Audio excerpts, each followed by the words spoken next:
One of the biggest things for an artist to really understand is how to be their own business, how to be their own CEO of what's going on. The industry is not as glamorous as people think it.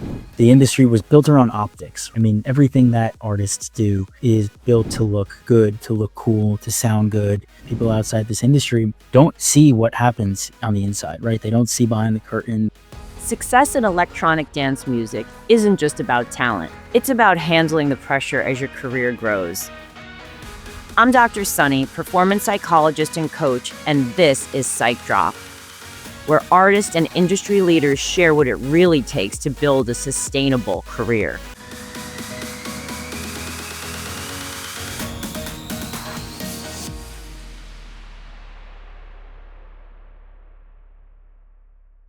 Our guest today is Giancarlo Cordasco.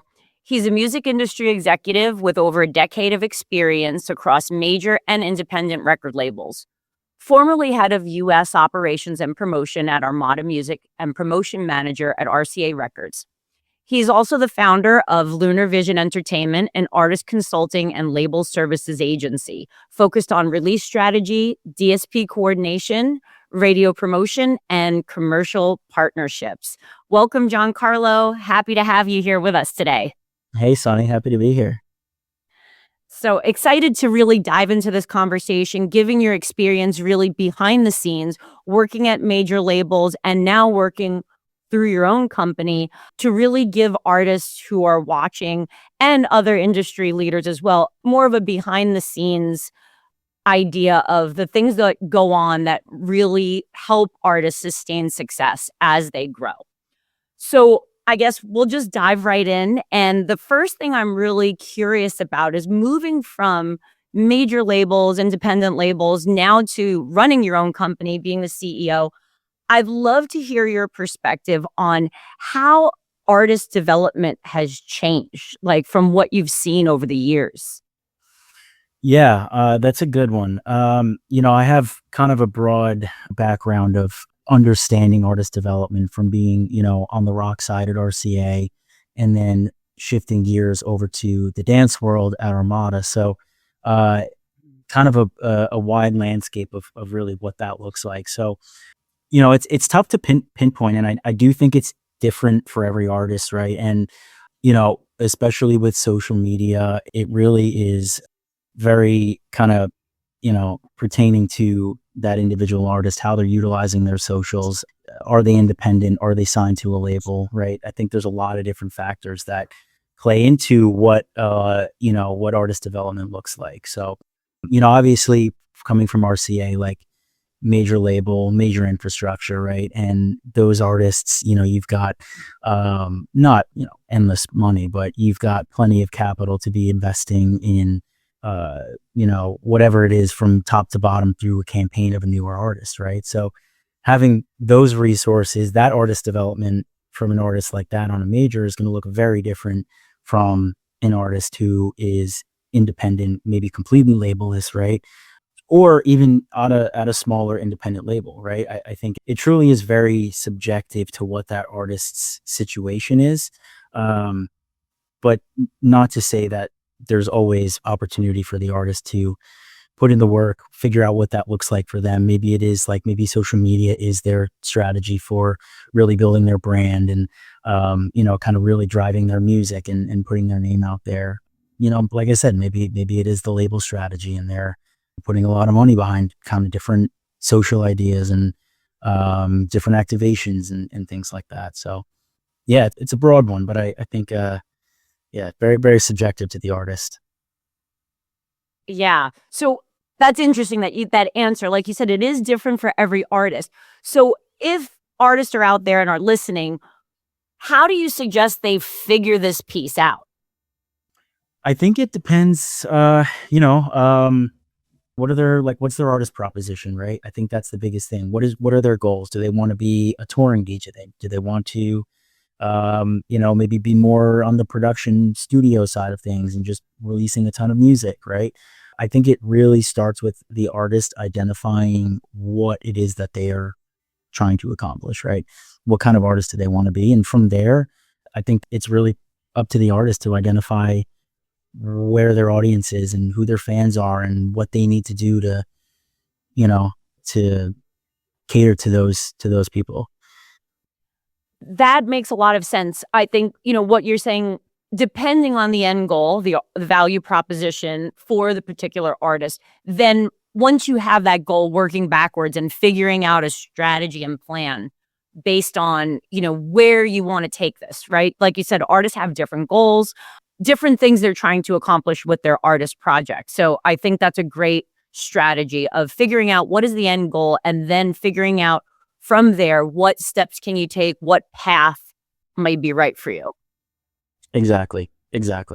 So over the years, you've seen many different artists across, dance music and even outside of dance music. What do you think has changed? I know you mentioned social media, but what do you think has changed psychologically the most for the way artists have to operate now? Yeah. I mean, I just think it just feels like such a saturated music market. And I don't mean to sound negative in saying that, but it really is. I mean, especially in the dance and electronic space where, I mean, maybe not even dance and electronic, really anybody can sit behind a computer and decide that they want to learn how to produce, right?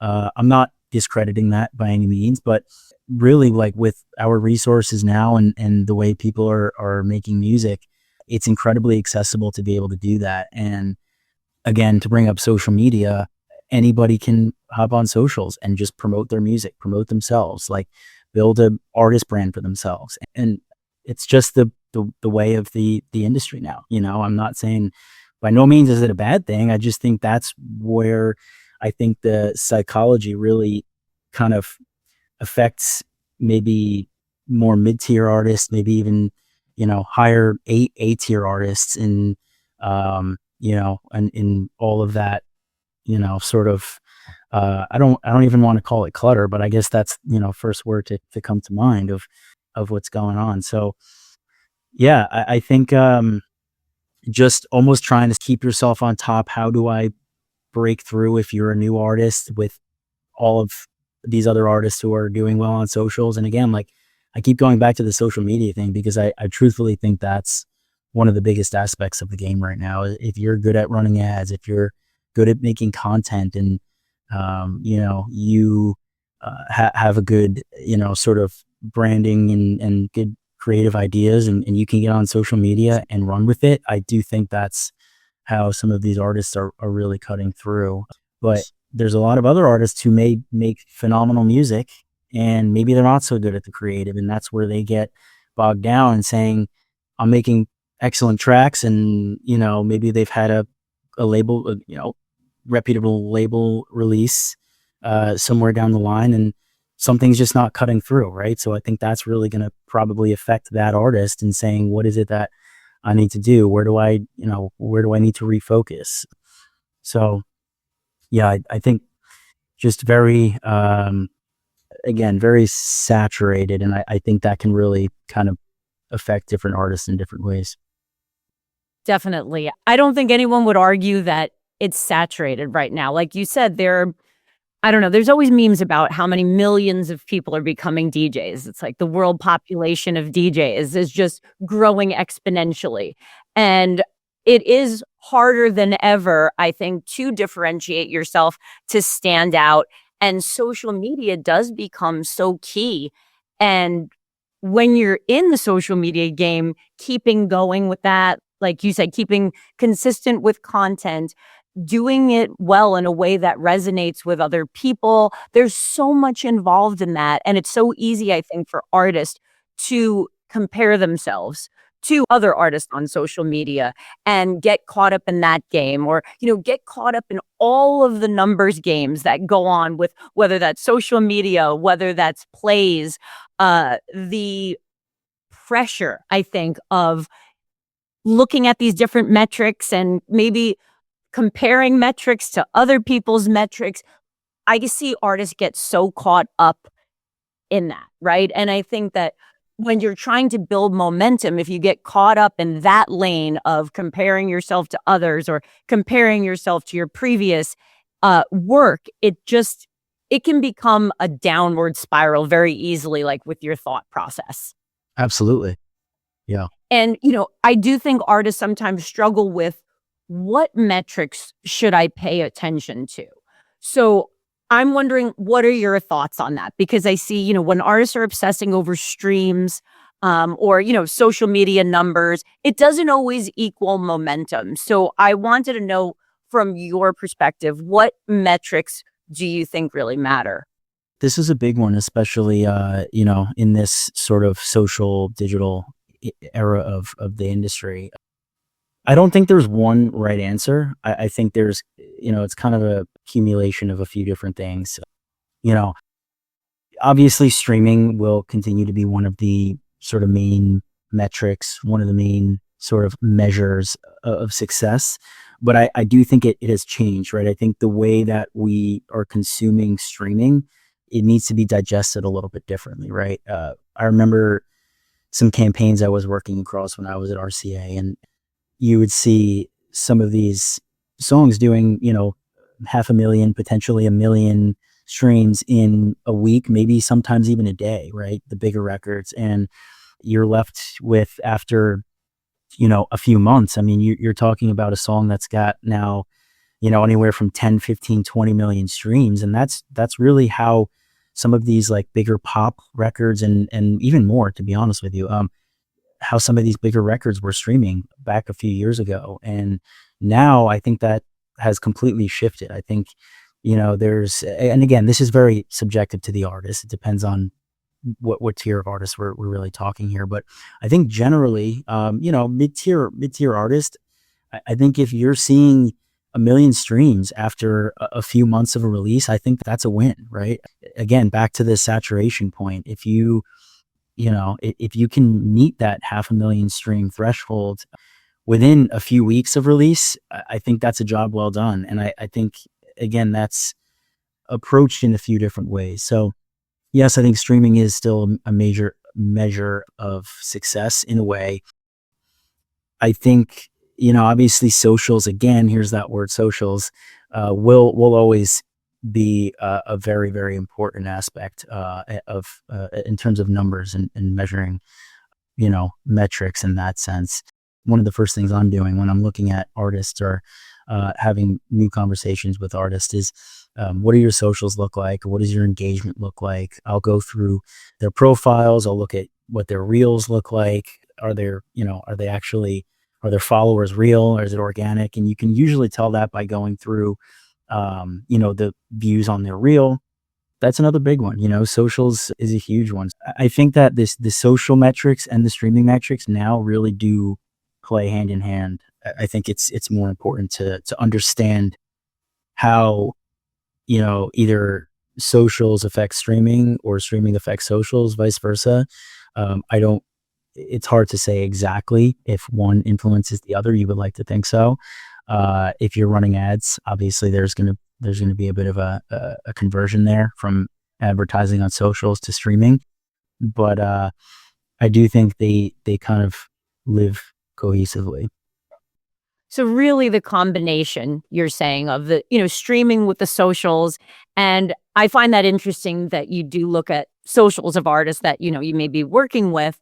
Absolutely. Because like you said, I think in the past, and this, is constantly evolving with social media, but in the past it was about the numbers, right? Oh, look at this many amount of followers.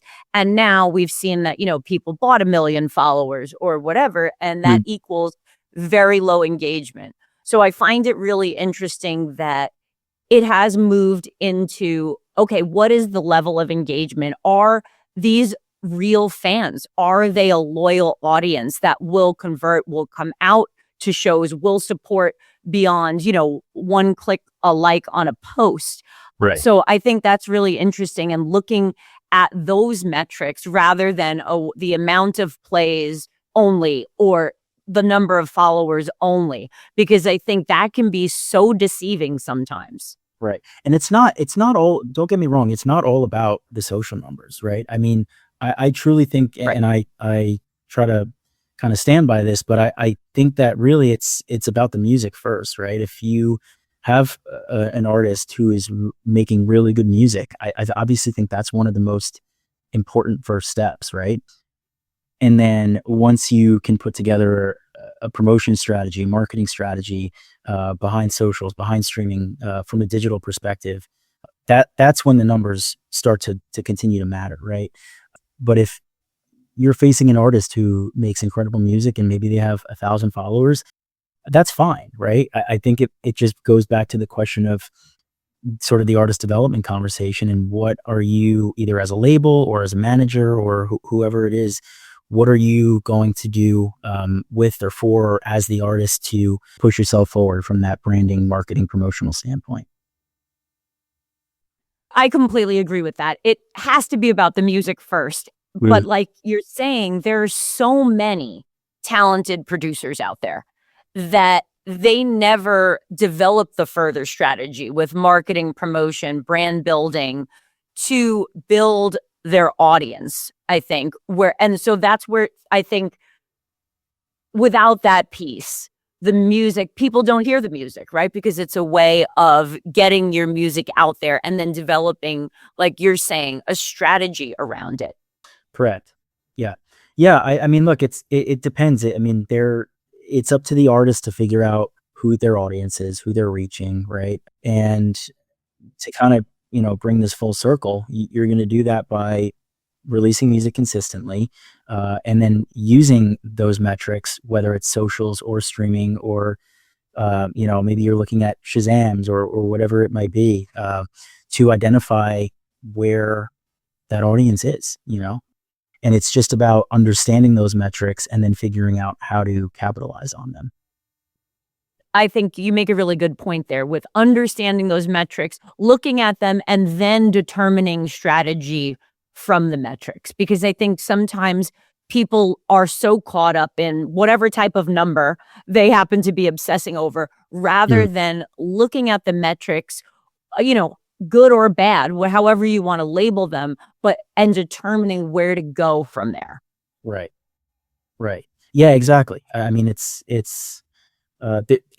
different. Again, this is different for every artist, for every release. It really depends on what capacity artists we're talking about. But it's understanding, like, as a artist, as a manager, as a good business manager, whatever it may be. It's understanding how to continue to keep that momentum going and work off of those metrics. Yeah. hmm So really having an understanding of how to work off of those metrics, how to really look at this as a business, right? Beyond the music, how is this functioning as a business? What is your really strategy for growth? Yeah, I think, I think one of the biggest things for an artist to really understand is how to be their own sort of business, right? How to be their own CEO of what's going on. And the artists who understand that and understand the business first, I do think, are going to make it far, and pair that with a really good manager, pair that potentially with a really solid label. And I think that's a good recipe. Absolutely. I think that's something I talk about with artists all the time is really looking at this as being your own CEO, because Mhm. you really have to have that type of mindset, right? This is not just about talent. It's not just about the music. Yes, that's first, Mhm. but there's so much more that comes with it. And I think so many artists are really seeing that now. And what have you seen? I know you work with a lot of artists. What mindset do you find artists have are helpful when, thinking about this as more of a business? Yeah, I think it really is just sort of that entrepreneurial mindset, right? The artist needs to constantly ask questions and understand. I've seen plenty of artists just say, "My manager will handle that," or "My label will take care of that," or just be very hands off, and that's okay. There to an extent, right? If they have very good resources in that capacity, that's fine. But um, I think for the artists who do have that entrepreneurial sort of, I want to understand everything going on with my music and campaigns, I think that really sets the artist and their team apart. There's a lot. I hear a lot of different things in what you just said that I think are so important. You mentioned if they have a good team, right, they can be more hands off. Sure. However, I think even taking a step back from that, how do you know as an artist how to build a good team? Right? Because I think Yeah. that's a tough one. Yeah, I mean, that's a great question. Sometimes you don't, right? Sometimes, and you see plenty of artists falling into hands of people that aren't doing the right business by them, and that falls Yeah. back again on the artist if they don't understand what's going on, or they don't understand sort of the business side of things and how their music is being managed. And obviously we're talking about, again, all dependent on capacity of artists, but we're talking about potentially a lot of money here that's being worked around in so many different ways, right? From streaming to whatever other sort of revenue streams there are coming in for that artist. And they have a team that may not be transparent with them, or treating them the way they need to be treated, and that artist doesn't fully understand what's going on from either side or either party, they can end up in a tough situation, so that's it's more important than ever for the artist to understand exactly what's going on. Definitely. And I think this really applies to any business, right? When you're starting your own business, there's a Totally. lot that you don't know. And, that's Totally. part of it, part of the, being the entrepreneur. There's a lot to figure out. And there may be some things that you absolutely don't want to do and you don't like doing. But if you do have just at least a basic understanding, and then getting someone that you can trust, I think your chances of, not losing out and making and having things go wrong or making big mistakes are better. But obviously, those things still happen, right? I think about when I was a new business owner, years ago when I started a private practice, there was a lot I didn't know about the business side. School never taught me that, right? They teach you one thing to be focused on is how to help people. And so then you open this business and you don't understand the business side. So, Mm. you hire a biller and you hire these different people. And I think I made the mistake early on of trusting them, right? Thinking, well, this person is an expert in what they do. They're going to know. But I lost a lot of money by doing that, right? And Yeah. had to figure things out on my own, fire the biller, Yep. and move on and change the way I do things. I actually started doing my own billing, learning billing, which was like a completely different skill, which, you're not going to be a fan of all the different parts of the business. But now I moved to the place where I was in the position where if I hired a biller, I'd know much more about what they're doing, right? I still don't like billing. I would never want to be doing it, but I understand how it works, right? The back end. I think that's so key for artists. Absolutely. Yeah. I mean, I'm similar situation. I started my business, Lunar Vision Entertainment, from the ground up, and I truthfully had no idea really how to start a business. I've been at corporations, companies, in, quote unquote corporate life for 10 plus years of my career. And, here I am late last year now in that position of, how do I completely ground up build this company and legitimize it, So yeah, I mean, it's a very, very similar situation, but I do think again that ties back to the same exact thing for artists. They need to understand themselves and their music and their businesses and run it like a business, Definitely. I think running it like a business, you have the experience of now doing it yourself, and just Right. like artists do, and I do as well with starting different businesses. And it's an interesting journey, right? Of learning all the things that you don't know. And half the Absolutely. time, in the beginning, you don't even know what to ask, right? You don't know what you don't know. But having, like you said, that entrepreneurial spirit, that mindset of learning as you go and pushing forward, learning Mm, from mistakes, because I think there will be mistakes no matter how you do it. for sure. And understanding that part, it's part of the process too, I think can help you as you're navigating this, because it is so much. I think sometimes artists get into this for the music, which is the right reason to do it, but there's so much more that comes with it. Absolutely. And Absolutely. having that vision, right? Having those goals, and then how do you get there thinking about your career strategy, right, I think is so important.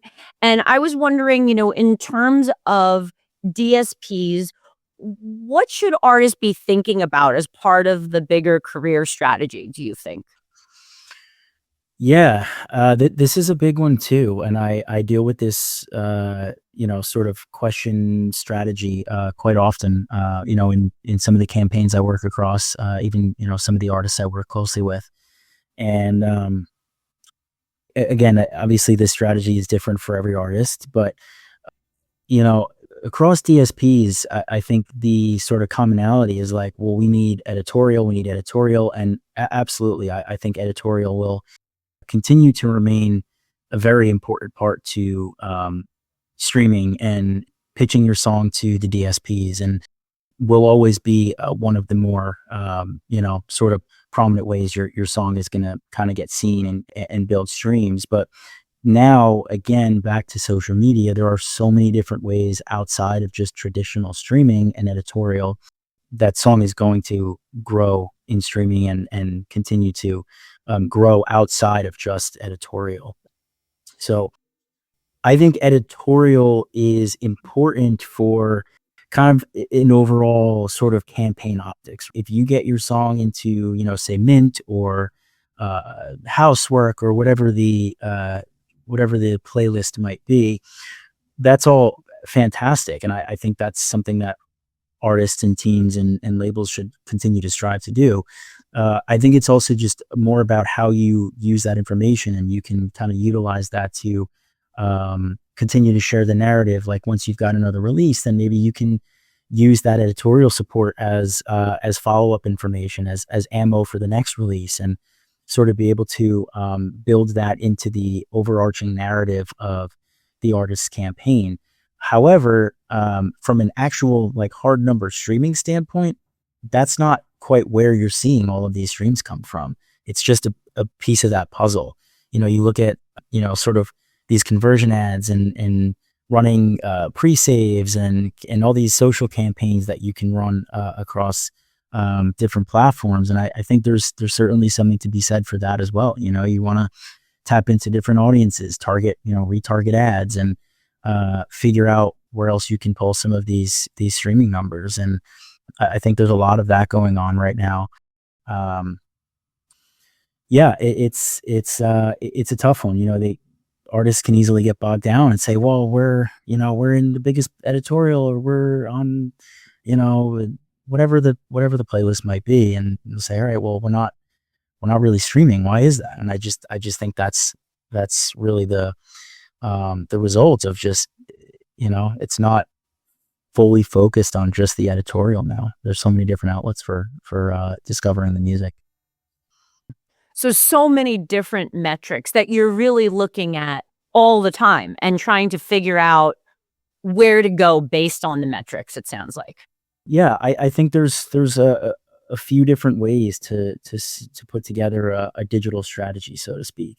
It's interesting. Like I always hear Spotify is not a marketing, a marketing idea, right? In the case where it's like, well, we're going to pitch to these platforms and we're going to get all of this streaming. And I just don't think that's really the case. It's almost more of like, you've got to figure out how to put in the work before you can actually expect to see your song get support on any of these playlists, right? You've got to, again, back to like the branding and build that story. And I think live, like playing out live, I think that kind of cultural element is very, very important to building that story. And, once you've kind of got all these boxes checked and all these bits and pieces of, the live, the socials, the release campaign, whatever that looks like, once you've got all that kind of strategized and ready to go, then that's when it's time to bring it to the DSPs and say, here's everything going on. Here's the live shows. Here's what we have coming in the next,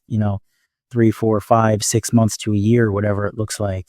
And that pitch becomes strong. And then once your release comes out, I think that's when you have your fingers crossed in hopes for solid editorial, right? So that's, it's almost like before you land on platform, right? Where most of the work happens. And then again, like I said, once you do land 1, 2, 3 really solid playlists, then you can continue to grow on that. You can continue to use that in your next release and continue to use that to pitch different, platforms or whatever that looks like for the campaign, and just use that to grow. That's really interesting. You say the pre-work really is so important here, which I agree. And you mentioned too the live component, and I'm curious about that because I do think that's so important. And I think artists may not be thinking about it as the pre-work.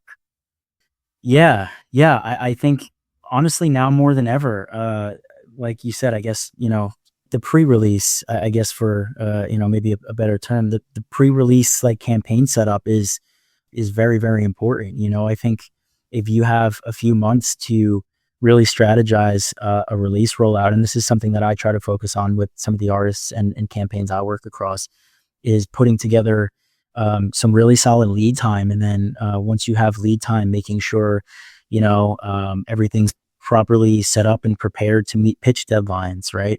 Pitch deadlines across the DSPs, whether you're going for press or whatever pitch deadlines that looks like. So honestly, I think the pre-release setup is one of the most important aspects of what that campaign looks like. That's really interesting. It sounds like that's really one of the places where you come in with helping artists. Yeah, absolutely. Absolutely. I mean, obviously I've worked across many, many different campaigns over the years, and I've seen certain things that work and maybe certain things that not necessarily don't work, but maybe aren't as successful. Whether it's just throwing singles out, or maybe it's an EP, or maybe it's an album. It's subjective, but I think now, especially, what I typically try to lean toward in artists and teams that I work with is really putting cohesive projects together, especially in the dance and electronic scene. You see, it's very, very single heavy, right? It's remixes, it's singles, it's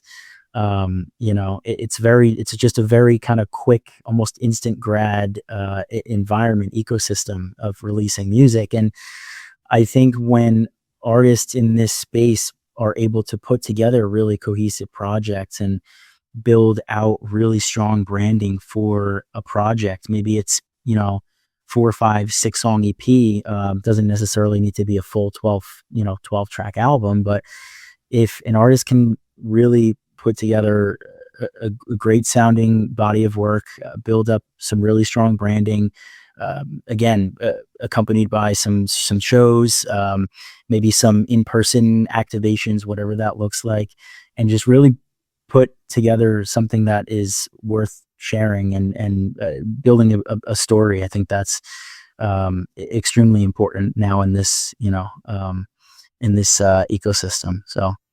So moving away from the quick dopamine hit of, a single here or there, but more into the cohesive project, that makes sense to me from a psychological standpoint, right? If somebody comes out with a project that is based around something like you mentioned, a story, if people connect with one part of it, they will likely connect with the other pieces as well. Right. And look, it's not all based around putting together one body of work. I do think that the single game is very important depending on what stage of artist you are. So the single game is still definitely a very important strategy. It really just depends on the stage of the artist. If you're, a developing artist, if you've just started your career and you've just started releasing music, I do think that's a very important strategy, because you want to continue to put music out, continue on that release cadence of just getting songs out. However, the album or EP or larger body of work is again something that I continue to push some of the artists and campaigns I work across, just to help build that brand, build that story of a greater narrative of what's going on around the artist, around the release campaign, and just gives partners something else to gravitate toward, right? And just feel like they're a part of something early, if you've got a project planned out that far, and just overall really helps the narrative of a release rollout. I hear what you're saying is like it's really important based on the stage of the artist, and singles are still important, the more cohesive projects have a different type of value, especially for more established artists. That's correct. Yes. Yes. Yeah. I mean, look, like I said, the single game is perfect strategy. It's perfectly fine. It's obviously very common in this, in this genre of music and dance and electronic. But that's exactly right. The project-based release structure is sort of its own strategy in itself for a more developed artist. And this really sounds like a lot of the work that you do with artists is helping them really figure out this strategy piece. Yes. Yeah. Exactly. Yeah. I mean, I'll work with a couple different stages of different types of artists, and maybe for example, I was just working with an artist, and our goal was to ramp up his streaming profile, right? And our goal was to target editorial and really kind of build a bit of a bigger presence across streaming platforms. And we did just that, right? We put out a 6-song EP. We told the story across each single. We rolled out Waterfall 4 singles, and then released the last two drop of the EP. And through that whole rollout, we accomplished getting on Housework, Tech House Operator, Fresh Finds, Dance XL on Apple, New and Dance. So, I mean, the goal was absolutely accomplished, and it just kind of goes to show that with that strong story and being able to put something like that together, that's what you can achieve. But yeah, that's all different stages. Like I said, whether it's the single or we're putting together, depending on what that looks like for the artist and their profile, and what that the goal really is to meet for that artist. So Awesome. So, and I think what you keep kind of touching on is that there is no one set way to do it. This is really based on the artist, based on the stage, based on the artist end goal as well. So it's really customized, and kind of goes to show that there really isn't just one way to achieve success here. absolutely. I mean, that's sort of the name of the game, is not putting all your eggs in one basket down one particular lane of strategizing a release. I think it's if you're going to build an effective release, it's actually understanding how to tackle it from many different strategies and angles, and through socials and promoting on socials, and having a good streaming strategy. And it really is about building a couple of different avenues of strategy than really just tunnel vision. Absolutely. And I think the key skill for artists there is being able to shift based on looking at metrics, what's working, what may not be working, when do you need to change direction, and being able to do that relatively quickly. Yeah, I mean, the artist definitely needs to be sort of versatile, so to speak. And again, this kind of goes back to what we were saying about making sure there's a good team, and also having the artist understand what it is that they're looking to accomplish, right? And uh, sometimes the artist will be stubborn and say, no, I just want to put singles out and remix things. And sure, that's okay, but what is the goal, right? That's really the end question, is what is it that we're trying to accomplish? So I think as flexible and understanding that the artist can be, I think that's obviously a very important aspect. Definitely. That, being able to be flexible in an industry that's constantly changing. I mean, just in the years that you've been in it, you've seen so much change in what works. And I think it's constantly evolving. And you have to learn to be adaptable and figure out how to not get too tied to certain expectations, because that can really leave you feeling stuck. Yeah. Yeah, 100%. I mean, I think there's a lot of, I mean, I was even just having a conversation earlier today. I get the question of like, how are we going to get these playlists, and how are we going to do this? And what happens if it doesn't work? And just a lot of teams and artists and people just really wanting guarantees. And I just don't think that's ever been anything you can do in this industry, right?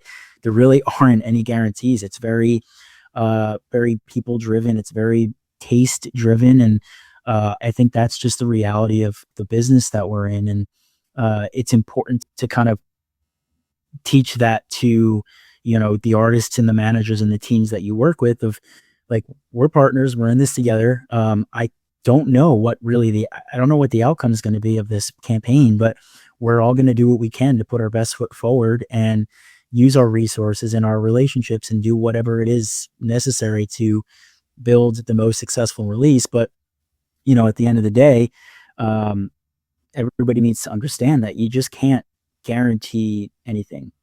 So I guess it's a bit of a misconception. Absolutely. I think what you can guarantee is putting in the work, right? Sure. That's the piece. You have to try to focus on the things that are in your control, like Right. putting in the work and building that consistency.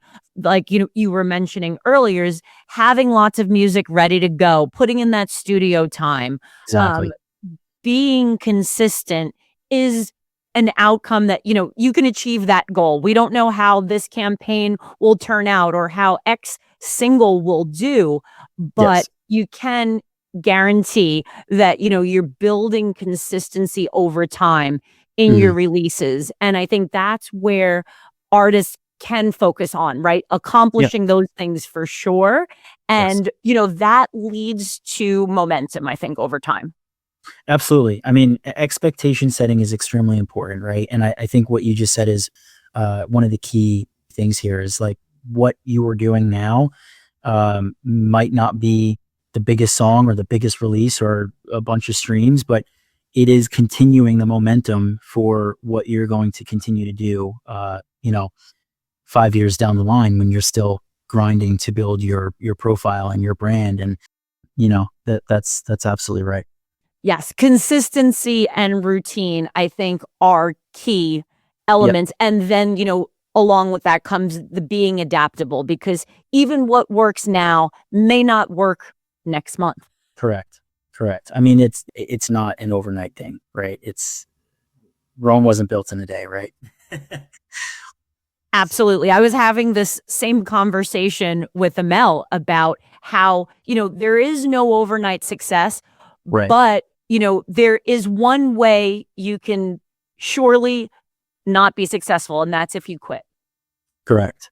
You have to keep going. You never know.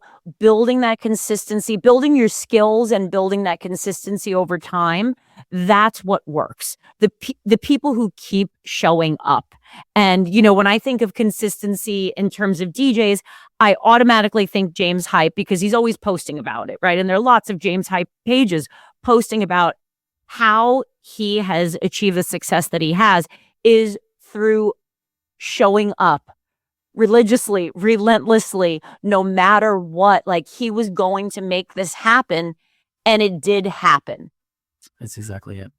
Yeah. I think he even made a post about, this might have been a bit ago, but I recall seeing a post about how he was like either super broke or something along those lines, and was kind of just playing these very small, crazy little gigs. And look at where he is now. I honestly, I remember finding James Hype through his live streams he was doing. I don't know if this was like during COVID times or even earlier, but that's how I found him. And he was doing all of these crazy live stream setups. And I think that may have been one of the main things that really kind of pushed him through. But absolutely. I mean, that's a great example of just showing up, being consistent, and really just having a plan.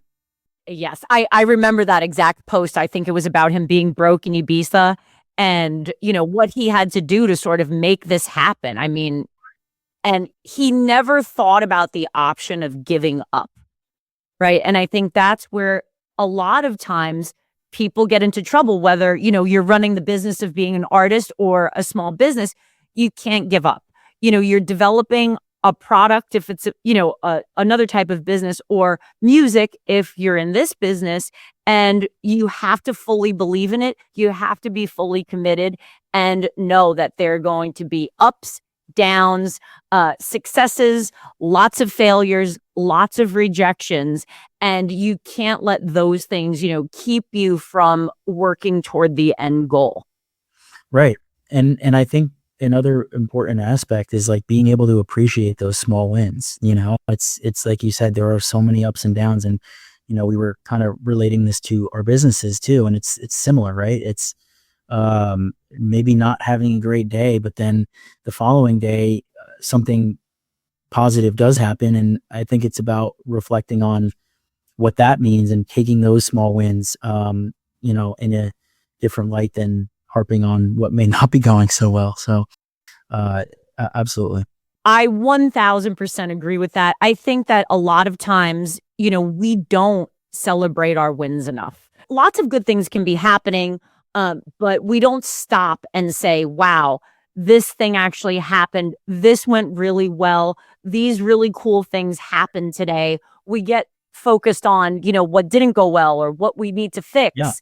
Well, it's Um, hard. It's hard to do that sometimes, right? Like when you're super, Really even for hard. me personally, like when I'm in the weeds and I'm head down and like, sending out all these emails and having all these phone calls and maybe one quick thing good does happen, but then you just keep it moving, you go on to the next thing and it's like, what's the next big win? And like, I think that's even for me, like that's kind of the way I sort of just stack and snowball. And that's sort of like my driver, like once one good thing happens, you want to keep making more good things happen. So it just almost motivates you to just keep moving. And then, as you mentioned, try to find a moment to reflect on what happened. What was that good thing? And I think it's a hard thing to do.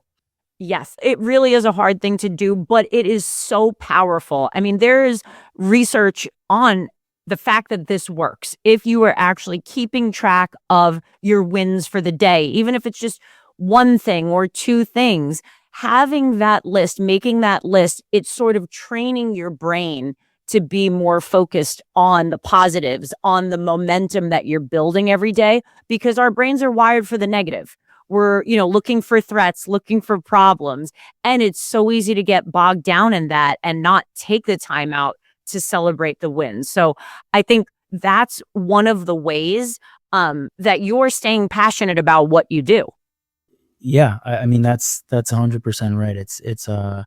You know, it's very easy to just get bogged down and especially just kind of bootstrapping the business and starting from ground up and really not a whole lot of resources, to be honest with you. I mean, I've got great relationships across the industry and I do think that having very strong relationships and being kind to people will take you very far. But you're right.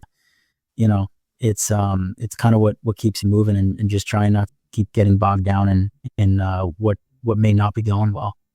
Absolutely. It's such a learning process when, you're starting your own company from the ground up. Like you said, you do have relationships, which I think are so important, right? Because you can learn from other people. Other people are there to support your business. That is huge. But there's also this learning curve, and it takes so much of, nothing happening before things start to happen. Totally.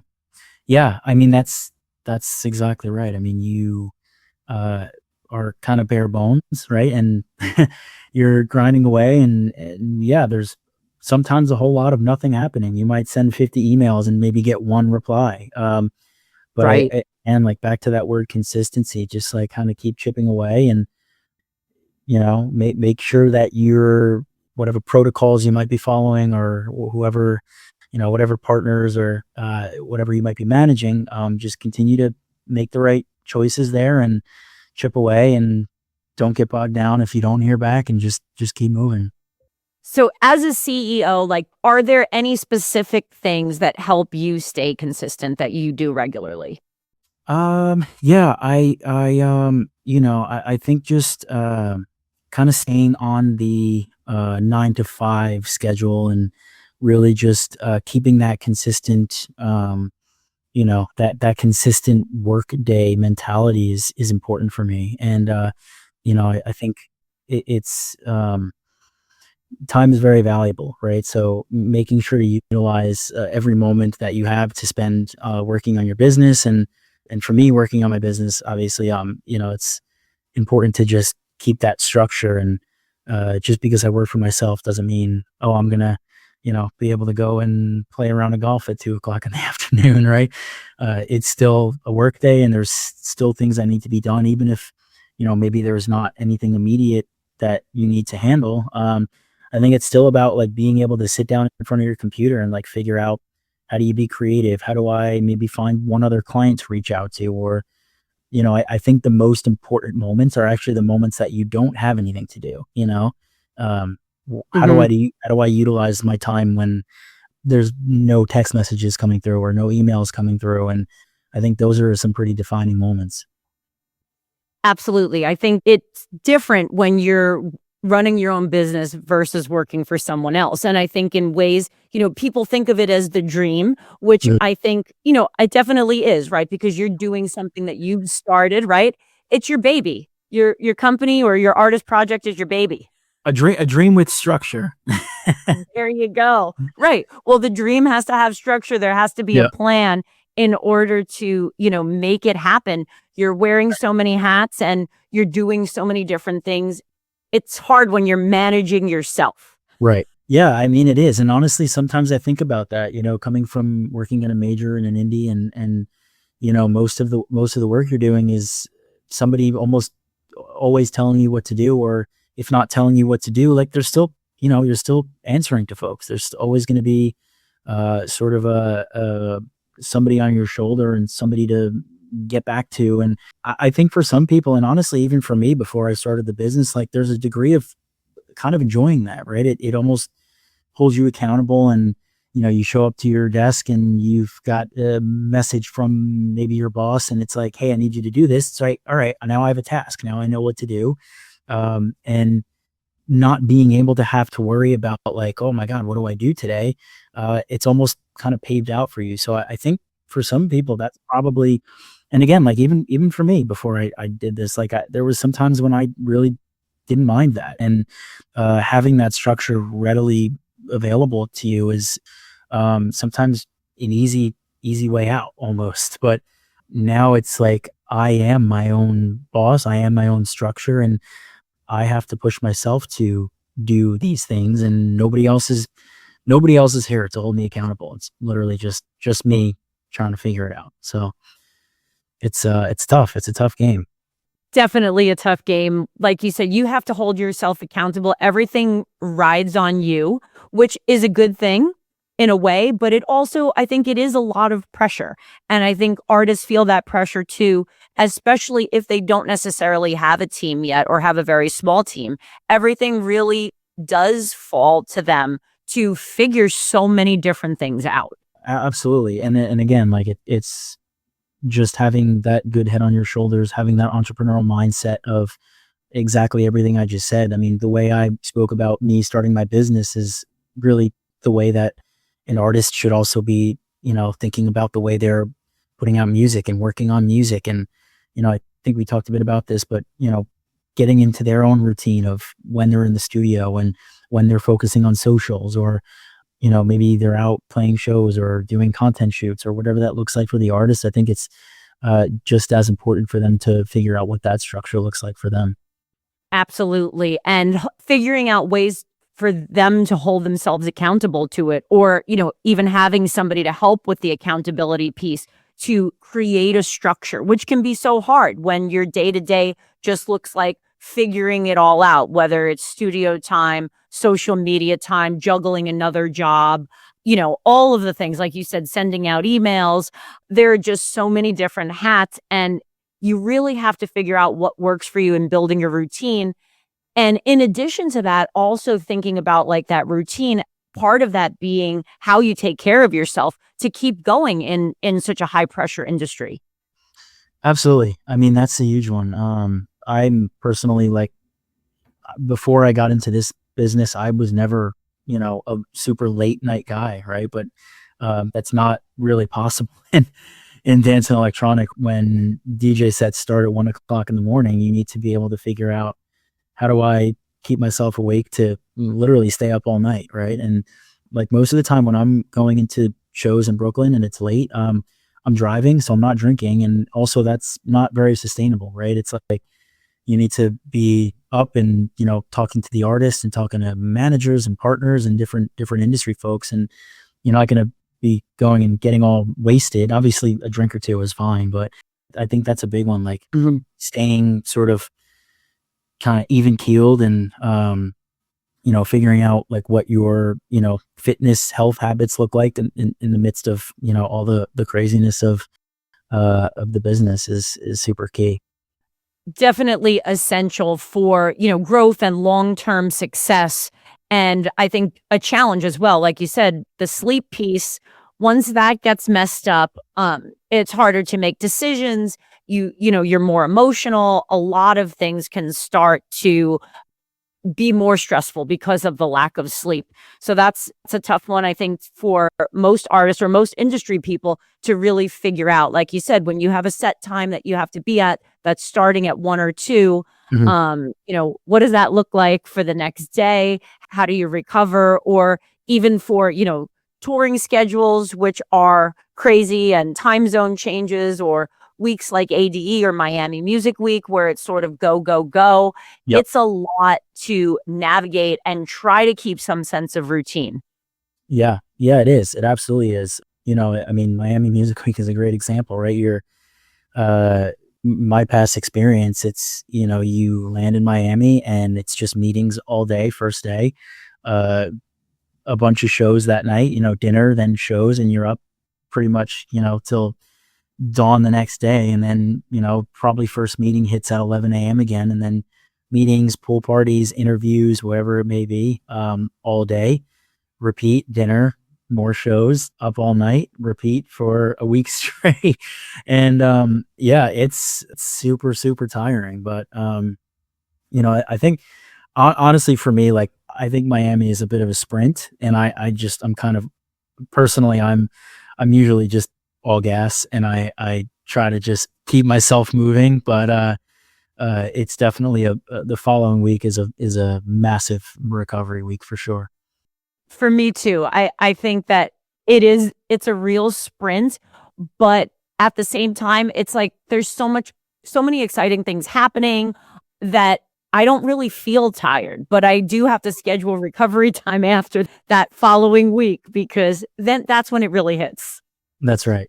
That's right. You definitely need to block some time out for some rest the following. But yeah, it's definitely very, very fast paced, and to your point, it's like there's so much going on. There's so many fun, exciting things happening that it's just like, we'll sleep next week.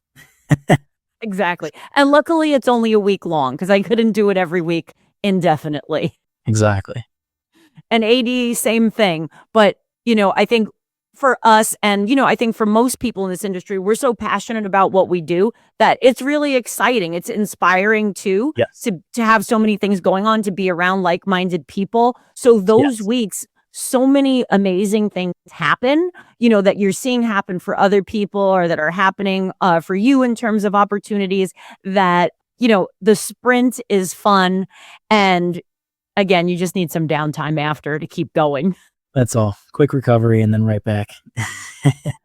Absolutely. Because, I think as your own business owner, running your own business, it's hard to take, too much of a break, because you are responsible for doing so much.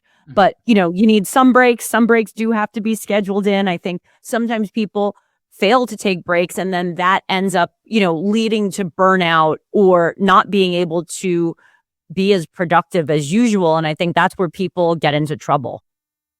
Yeah. Yeah. I mean, the burnout thing was always kind of like, I don't know. I love working. I love constantly being on. So it was always kind of a hard thing for me to grasp personally. Um, I know that I have plenty of colleagues and even some DJ friends who I know are literally around the clock, and they're literally just exhausted from working and working and working. Honestly, I do prioritize sleep. That's one of my main things, is making sure that I do get good sleep. But when I'm up, I'm constantly wanting to work. I want to keep moving, keep grinding, and I've never really personally experienced that feeling of burnout yet, at least. But um, I don't know. I think if you really love it, and I think this might kind of go to say for a lot of other folks in the industry, but if you're really loving it and you're really loving what you're doing, then I think it's going to be hard to burn out.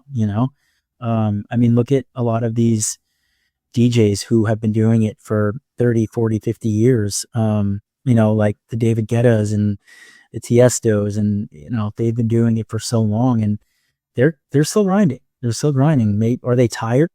probably, but they love it, so they're gonna keep moving, you know? And I think that's something similar for me. That's sort of my mentality as well. Yeah, well, I think they've all been able to keep the passion alive, which I think is important. And you mentioned something I think that is really key is that you still do prioritize sleep. I'm Definitely. imagining that if you were to let sleep go Yeah. for an extended period of time, that no matter how much you love it, it's going to catch up physically to you, Absolutely.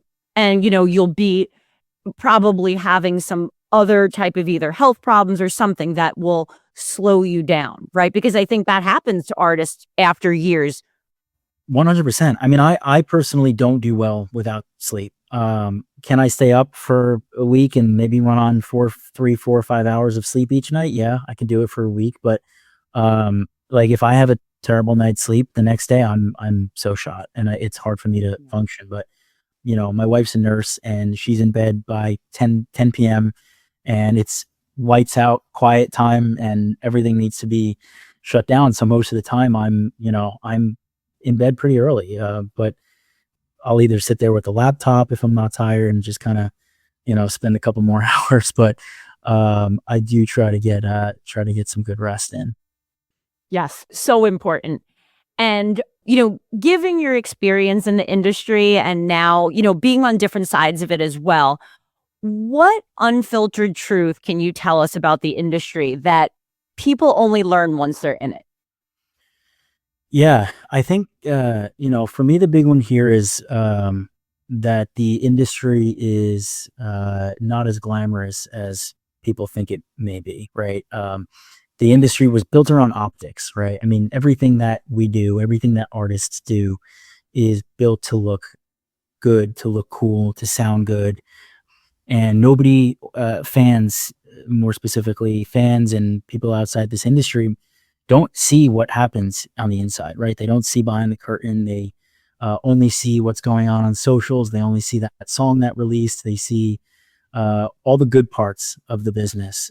But I think that on the inside, it's not always super glamorous. It's hard. There's some tough people to deal with. Some honestly not so nice people sometimes that you've got to learn to deal with. There's whatever the hurdle may be.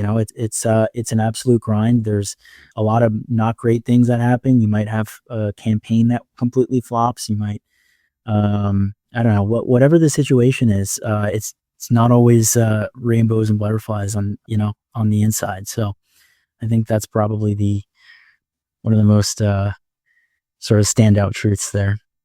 I think so. I think, if you're getting into this for the glamour, you will quickly find out that it's not all glamour. Like you said, we see the optics, you see the Mhm. highlight reels, right? The highlight Yep. moments everywhere where it's made to look like things are perfect, but things are constantly going wrong or going not as planned behind the scenes. And, you do have to learn to work with people and all different types of personalities, figuring out who you can trust. That's, I think another piece of what happens behind the scenes that can be really challenging for, your career in the industry. But I do think that there is this misconception, I think sometimes when people are wanting to be a DJ or an artist where they think it's just this glamorous lifestyle and they don't realize the years of grinding also that go in behind the scenes. So definitely a truth there. And I have a couple of rapid fire questions for you. Yep. What do you think the biggest mistake artists make is? Biggest mistake, at least for developing artists, newer up and coming artists. Biggest mistake is not releasing music. Definitely get your music out. Put all your music out. That song that you think you're waiting for the right massive label to sign it, just put it out. All right, put your music out there.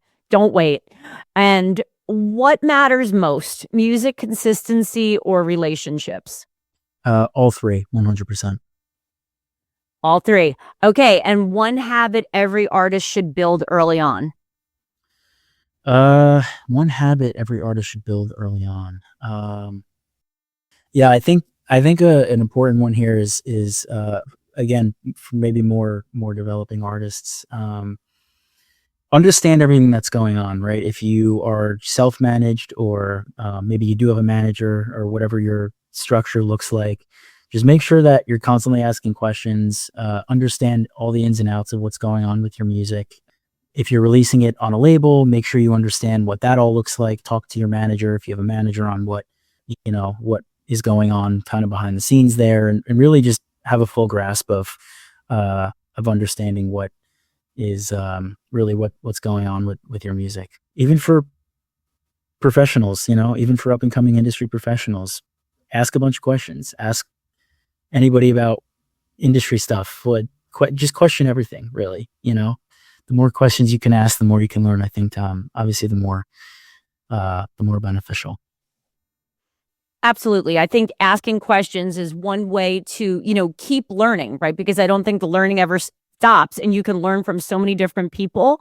But really understanding what's going on aside from just the music you're creating, right? Having the production skills, getting those to a point where you have, good music, but understanding all of the other sides of the business is so important. So, you have an idea of what's going on. I think it puts you in a better position to, be successful sooner. Absolutely. 100%. Well, Giancarlo, thank you so much for being here. Appreciate all of your insights, from your experience at large labels, indie labels, and now, running your own company. I think you have so much to offer artists in terms of your knowledge of really what goes on behind the scenes. So happy to have you here. And thanks for listening to Psych Drop. The conversations that we're having here are about understanding what's really happening beneath performance, decisions, and leadership, and how people sustain success as their responsibilities grow in this industry. I'm Dr. Sunni, and I'll see you on the next episode.